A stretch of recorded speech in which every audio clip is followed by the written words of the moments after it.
Magandang araw. So, in this tutorial, we're going to fix the error of Gradle sync failed.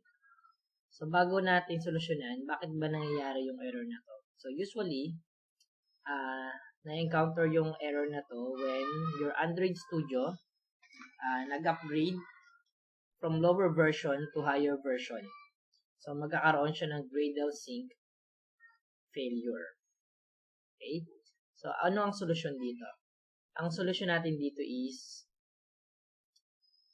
we need to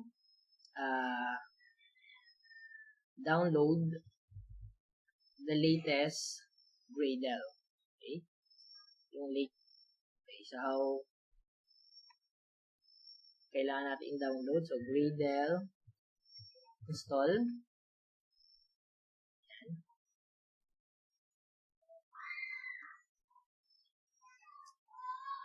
Download the latest Gradle distribution. Download natin. Hanapin natin yung latest. So, the latest is version 4.4.1, December 2017. Click natin yung complete. Then, download natin siya. Okay? Then, wait for that to download. Right. So, ito na siya. Then, we're going to extract this file.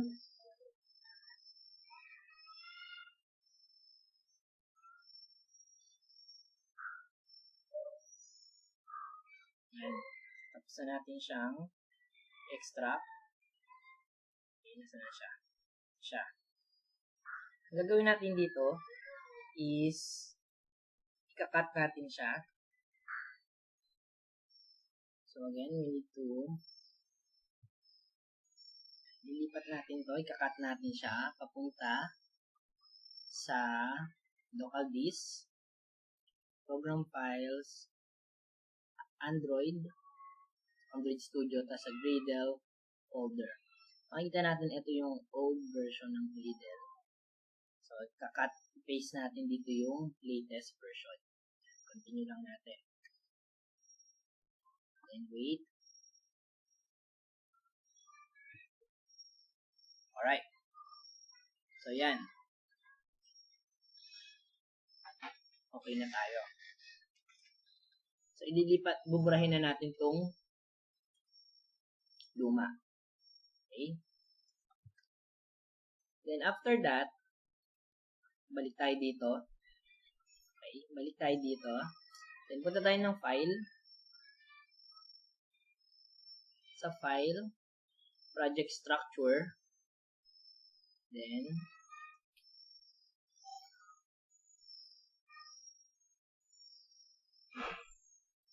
tayo sa project. Then, yung Gradle version. Yan, makita natin 4.1. Pero yung latest is, babagoy natin ito magiging 4.4.1. Yan. Okay. Then,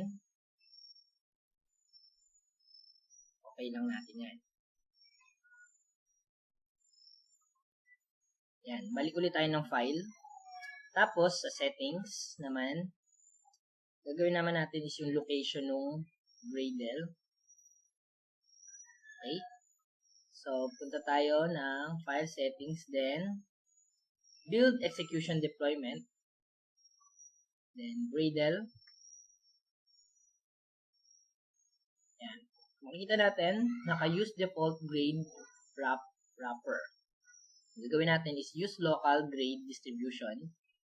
Yan. Tapos, ilalagay natin yung location ng Gradle natin. So, saan nyo? Sa program files, Android Studio, Gradle. Then, saang folder?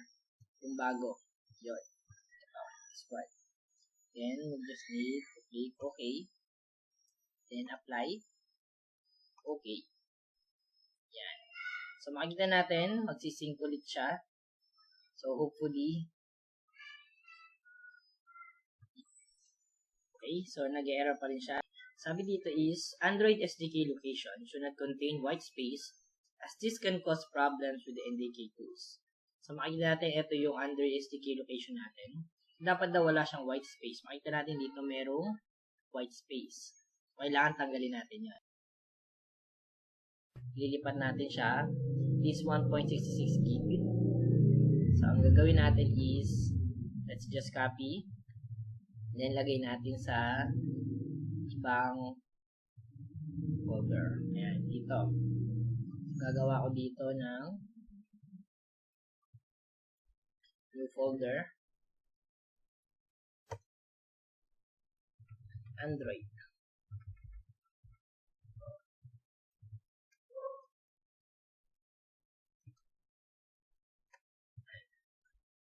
So let's try this.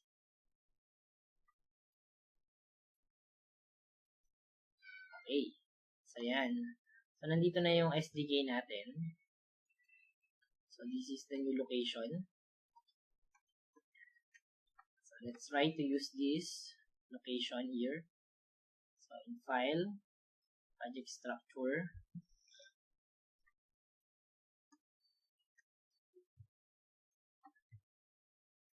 Yan. So wala na yung red.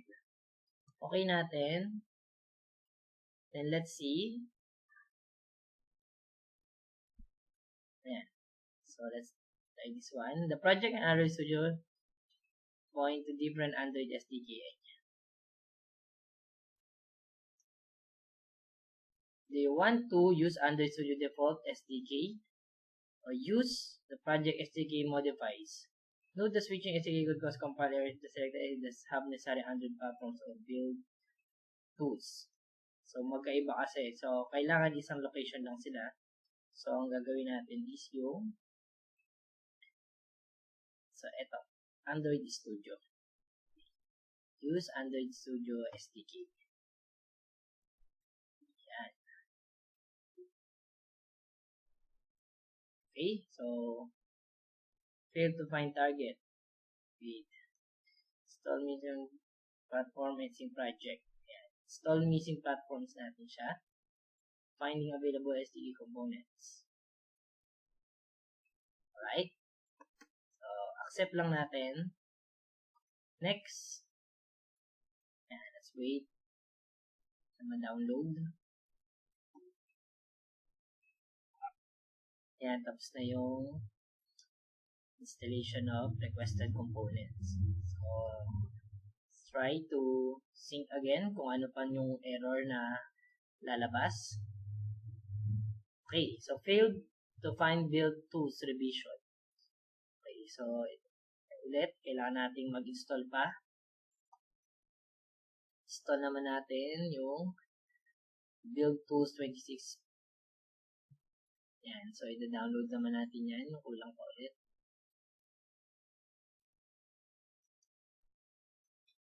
Okay, yan, tapos na ulit.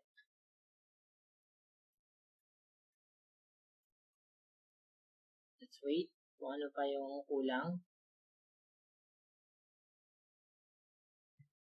Alright, Gradle build finish in 1 minute, 9 seconds, 37 minutes. So, what's the event log? Okay. Project setup started, sync finish. Okay, successful na yung ating after ng mga failed attempts. So, that's it.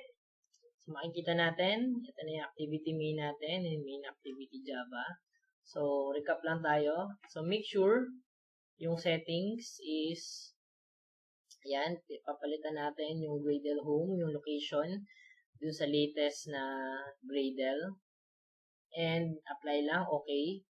Tapos, pagdating dito sa ating settings, I mean, sa ating project structure, yung SDK location, walang white space, and yung project natin, yung latest Gradle version yung nakalagay dito. That's all. Thank you.